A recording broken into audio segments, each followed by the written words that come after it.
নমস্কার বন্ধুরা, ইবিএসকে চ্যানেলে আপনাদের স্বাগতম। আজ আপনাদের সামনে অনেক দিন বাদে এলাম। এতদিন আপনাদের থেকে দূরে থাকার জন্য অনেক অনেক দুঃখিত। কারণ আর কিছুই না, নিজের কাজের ব্যস্ততা আর সময়ের অভাব। তো যাই হোক বন্ধুরা, জানি না এবারে আপনাদের কতটা স্যাটিসফাই করতে পারবো, তবে আমার বিষয়টা খুব ইন্টারেস্টিং। এবারে আমার বিষয়টা হচ্ছে দোলের আগের দিন ন্যাড়াপোড়া নিয়ে, এবং কোথায় সেই ন্যাড়াপোড়ার দিনটা কাটালাম, কীভাবে কাটালাম সেটাই আপনাদের সঙ্গে শেয়ার করব। তো সবার আগে জানাই, ন্যাড়াপোড়াটা কী জিনিস অনেকেই জানেন, অনেকেই জানেন না। ন্যাড়াপোড়া উৎসবটা হচ্ছে দোলের আগের দিন পূর্ণিমা পড়লে সন্ধেবেলা বুড়ির ঘর বা ন্যাড়াপোড়া উৎসবটা হয়।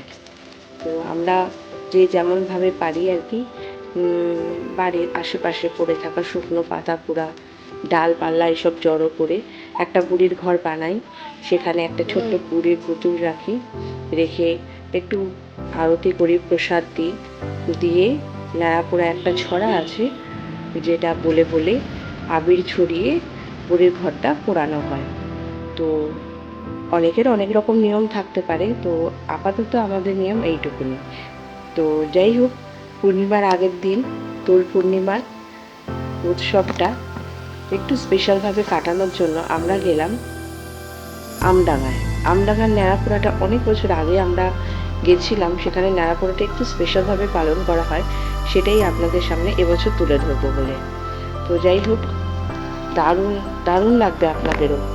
তো আমার সঙ্গে চলুন বামনগাছি থেকে সোজা আমডাঙায়। বামনগাছি থেকে বা বারাসাত থেকে মাত্র 15 কিলোমিটারের দূরত্ব, সময় লাগে 30 মিনিট। খুব সুন্দর প্রাকৃতিক পরিবেশের মধ্যে দিয়ে দেখতে দেখতে চলে এলাম আমডাঙায়।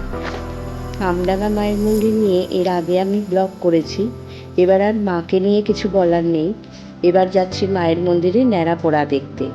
সন্ধে 7টার সময় মায়ের আরতি হওয়া শেষেই ন্যাড়াপোড়া অনুষ্ঠানটি মন্দিরে শুরু হয়। সেই বুঝেই আমরা সন্ধে হওয়ার ঠিক আগেই বেরিয়েছিলাম, এবং একদম পারফেক্ট টাইমে আমরা পৌঁছে গেছি। দোলের সময় প্রকৃতির মেজাজ কিন্তু দারুণ থাকে।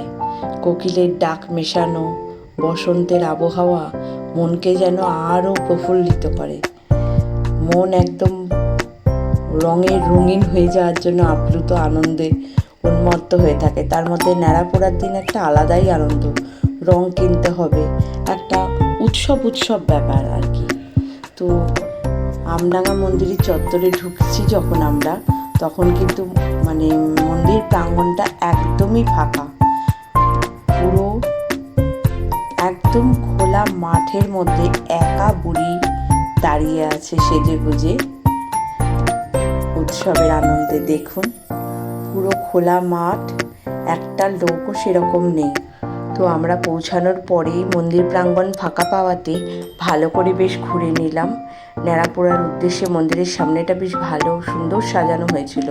সন্ধ্যের পরিবেশটা একদম অন্যরকম লাগছিল, তার সঙ্গে ঠাকুরের নাম গান হচ্ছিল। আর আমরাও ফাঁকা পেয়ে বেশ বুড়ির সঙ্গে কয়েকটা ভালো করে সিঙ্গেল কয়েকটা ফটো তুলে নিলাম। বেশ অসাধারণ লাগছিল।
সন্ধ্যা আরতি শেষ হতে না হতেই এক এক করে গ্রামের লোকজন মানে আশেপাশে যত মানুষজন ছিল সব ভিড় বাড়াতে শুরু করলো মন্দির চত্বরে।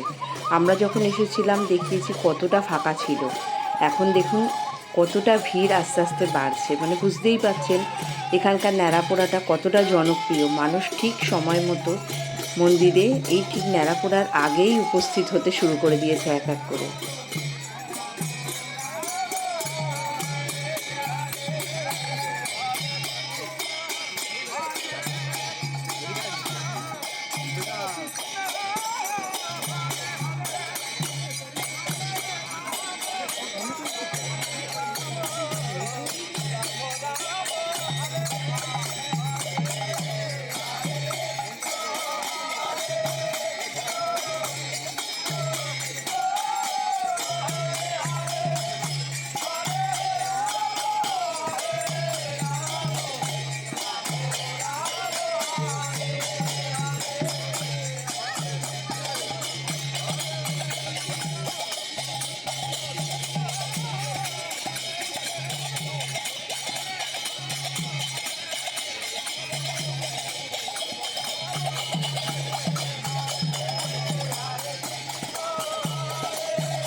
भगवान विश्वमंगलम ओम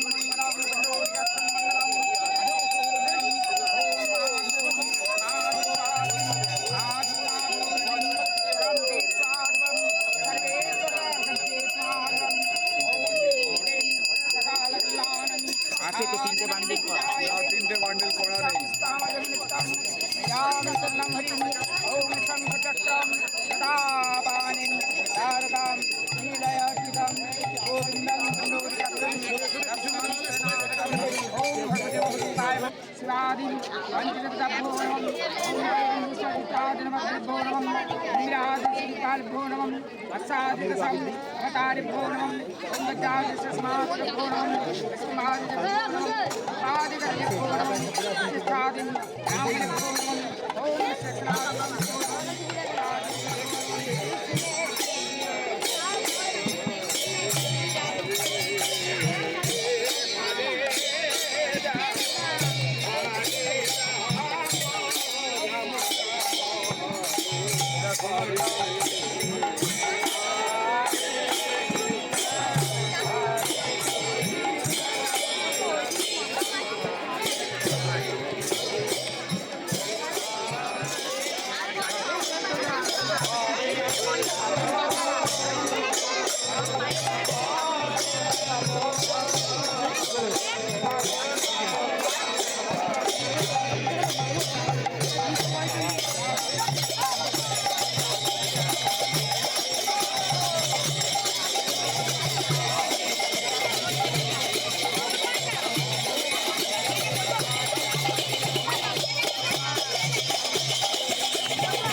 আজ আমাদের ন্যাড়া পোড়া, কাল আমাদের দোল, পূর্ণিমাতে চাঁদ উঠেছে বলো হরি বল।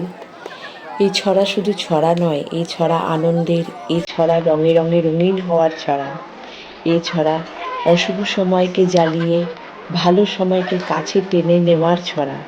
এই ছড়া প্রত্যেকটা বাঙালির দোলের আগের দিন সন্ধ্যার ছড়া, ন্যাড়া পোড়ার ছড়া। তো যাই হোক, আমাদের বাড়ির ন্যাড়া পোড়াটাও অপেক্ষায় আছে। তো তাই আর সময় নষ্ট না করে সোজা বাড়ির উদ্দেশ্যে আমরা রওনা হয়ে গেলাম। আমাদের পুরো ন্যাড়া পোড়াটা দেখা হলো না, কারণ অনেকটা সময় পেরিয়ে গেছে। আমাদের বাজারেও যেতে হবে, রং কিনতে হবে। 8টার আগেই বাড়িতে পৌঁছানো উচিত, কারণ বাড়ির ন্যাড়া পোড়াটাও ওয়েট করছে। পাড়ার লোকেদের সঙ্গে, আশেপাশের লোকেদের সঙ্গে ওই ন্যাড়া পোড়াটাও করতে হবে আমাদের। তাহলে আজ আমডাঙার ন্যাড়া পোড়াটার পর্বটা এই পর্যন্ত। এর পরের পর্বে আসছে আমাদের বাড়ির দোল খেলা। আজ তাহলে আসি। সবাই ভালো থাকবেন, সুস্থ থাকবেন, আর খুব খুব আনন্দে থাকবেন। তাহলে আসি, বাই বাই, টাটা।